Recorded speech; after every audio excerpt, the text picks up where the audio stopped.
جب خاتون مر جاتی ہے اور اس کا جنازہ جاتا ہے تو فقہا کہتے ہیں جنازے کے اوپر چادر ہونا چاہیے. دیکھ اس کی لاش کا بھی پردہ ہے. اور جب قبر پہنچے قبر میں اتاری جائے گی تو فقہا کہتے ہیں محارم آ جائے. محارم جیسے بیٹا، بھائی، والد، چچا، تایا، ماموں، نانا، دادا، یہ محارم ہے. داماد بھی چونکہ ساس کا نکاح ہمیشہ کے لیے منع ہے. بہنوئی محرم نہیں ہے، وہ نہیں آ سکتا. چچا کا لڑکا، ماموں کا لڑکا، خالہ کا لڑکا، پھوپھی کا لڑکا، یہ محارم نہیں ہے. ان کے ساتھ نکاح ہو سکتا ہے، اس لیے یہ قریب نہیں آئیں گے. صرف محارم آئیں گے، وہ چادریں پکڑے. اور اگر سخت مجبوری ہوئی اور اجنبی کو چادر پکڑنی پڑی، شرع ہدایہ میں لکھا ہوا ہے کہ اجنبی منہ باہر کی طرف کرے اور ہاتھ سے چادر پکڑے، اس طرف رہے. آپ کی لاش سے بھی شریعت کو پردہ ہے. آپ کو یہ کمزوری کہاں سے آ رہی ہے؟ ذرا دیکھ تو لے. مری ہوئی عورت، اس کا جسد قبر میں اتارا جا رہا ہے، اس سے کیا خوف خطرہ ہے؟ لیکن اسلام اپنے قاعدے اور ضابطے پر فولاد کی طرح قائم ہے. من المہد الی اللحد، خاتون کے لیے پردے کا انتظام. اللہ اب بھی جن لوگوں کو اللہ نے ایمان کی توفیق دی ہے، اعمال کا جوش نصیب فرمایا ہے اور ان میں غیرت ہے، انہوں نے اس فتنے کے دور میں شہر کے ماحول میں بھی محکم قسم کا پردہ کیا ہے اور کر رہے ہیں. میں سمجھتا ہوں اس موضوع پر بعض ضروریات میں نے بیان کر لی ہے جو ہمارے مبادئ العلوم کا حصہ ہے. اب ایک مسئلہ رہتا ہے کہ خاتون گاڑی چلائے گی یا نہیں. گاڑی تو اصل میں وہی چلا رہی ہے، کوئی اور تو گاڑی چلا ہی نہیں سکتا. لیکن سوال یہ ہے کہ اس کے حجاب، نقاب، پردے اور عفت کے ساتھ ڈرائیونگ یہ مناسبت رکھتی ہے. اس کے مقابلے میں ایک مسئلہ اور ہے، وہ یہ کہ ہمارے مخلص، محسن، دین کے قدردان دوست آ کر کے ہمیں کہتے ہیں کہ بھئی ہم تو اپنے دفتر جائیں گے، ہم تو گھر نہیں ہوں گے. ہماری گھر والی کس کے ساتھ درس میں آ جائے یا کسی اور ضرورت کے لیے کسی تعزیت میں، میت میں، تو ڈرائیور ہوگا. ڈرائیور بھی اجنبی آدمی ہوتا ہے.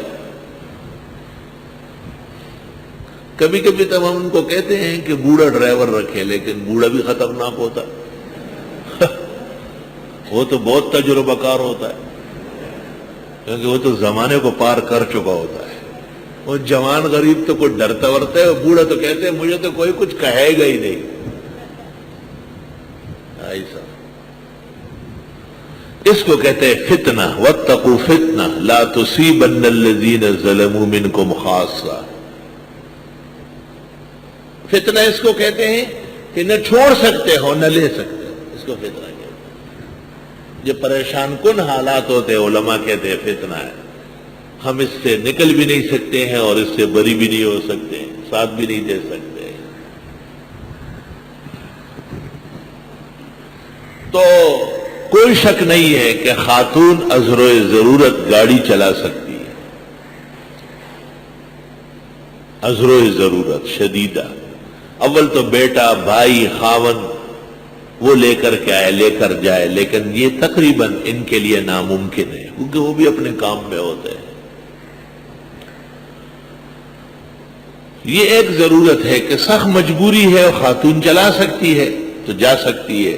لیکن میں یہ پوچھتا ہوں کہ خاون گھر میں بیٹھا ہوا ہے اور خاتون مارکیٹ میں گاڑی چلا رہی ہے اور وہاں دکاندار کے ساتھ اندر جا کے چیزیں چن رہی ہے، یہ بھی میرا فقہی جواب ہے کیا؟ خاون گاڑی میں بیٹھا ہے اور خاتون قصاب کے دکان پر گوشت چن رہی ہے، یہ شادولہ نیچے نہیں اترتا ہے کہ اس کو کہے بیٹھ کے نہیں اترتا ہے للائی اٹھا سکتا تو سے کیسے قصاب سرا دے. نہ دیناستے ہوئی اگر پکو کھڑے رکھا ہوئی خود نہ اگر پکو ہوئی ولا حول ولا قوت الا باللہ. مسئلہ تو صرف اتنا ہے کہ شدید مجبوری اور عذر کی وجہ سے جب عزت کو خطرہ ہو، نقصان عظیم ہو رہا ہو، تو خاتون اپنی گاڑی پردے میں حجاب کے ساتھ چلا سکتی، جواز ہے، ترک اولا ہے. کسی زمانے میں ہم یہ بھی کہتے تھے کہ نہ آئے درس میں، لیکن اس پر کفایت نہ ہوئی. یہ مسئلہ شافعیہ ثابت نہیں ہوا، کیونکہ اتنے بڑے حرمان کی دعوت دینا آسان کام نہیں ہے. تو جیسے ابن عابدین نے فتاوی شام میں لکھا ہے کہ خاتون دیگر خواتین کے ساتھ جائے، پھر اکیلی نہ جائے، 2-3 عورتیں اور بھی ساتھ. اور جس دن خاون، والد، بھائی، بیٹا کوئی محرم ساتھ ہو تو اس سے کہے آپ گاڑی چلائے، مجھے چھوڑا ہے. یہ خود اپنی تجربہ کاری نہ دکھائے کہ نہیں آپ بیٹھے رہے بس میں ہو آتی ہوں. یہ جائز نہیں ہے. اور حقیقت یہ ہے کہ تنہائی میں ڈرائیوروں کے ساتھ خواتین کو چھوڑ دینا اور جانے و آنے دینا بظاہر مشکل ہے. اللہ تعالیٰ تمام عورتوں کی، مسلمان بہنوں کی، بیٹیوں کی، ماؤں کی عزت، حجاب، پردہ، ناموس ہمیشہ محفوظ فرمائے. اللہ، یہ اسلام جو قیامت تک کے لیے آیا ہے، اس اسلام کے مسائل کو مسلمانوں نے ہی آگے بڑھانے ہیں، اور ڈرنا نہیں، گھبرانا نہیں. اگر ایک طرف دین کا تقاضا ہو، دوسری طرف ہمارا کوئی نقصان ہو تو نقصان پر رضامند ہو جائے، لیکن دین کو نہیں جانے دیں. اللہ اکبر. جب خاتون مر جاتی ہے اور اس کا جنازہ جاتا ہے تو فقہا کہتے ہیں جنازے کے اوپر چادر ہونا چاہیے. دیکھیں اس کی لاش کا بھی پردہ ہے، اور جب قبر پہنچے، قبر میں اتاری جائے گی تو فقہا کہتے ہیں محارم آ جائے. محارم جیسے بیٹا، بھائی، والد، چچا، تایا، ماموں، نانا، دادا، یہ محارم ہے. داماد بھی، چونکہ ساس کا نکاح ہمیشہ کے لیے منع ہے. بہنوئی محرم نہیں ہے، وہ نہیں آ سکتا.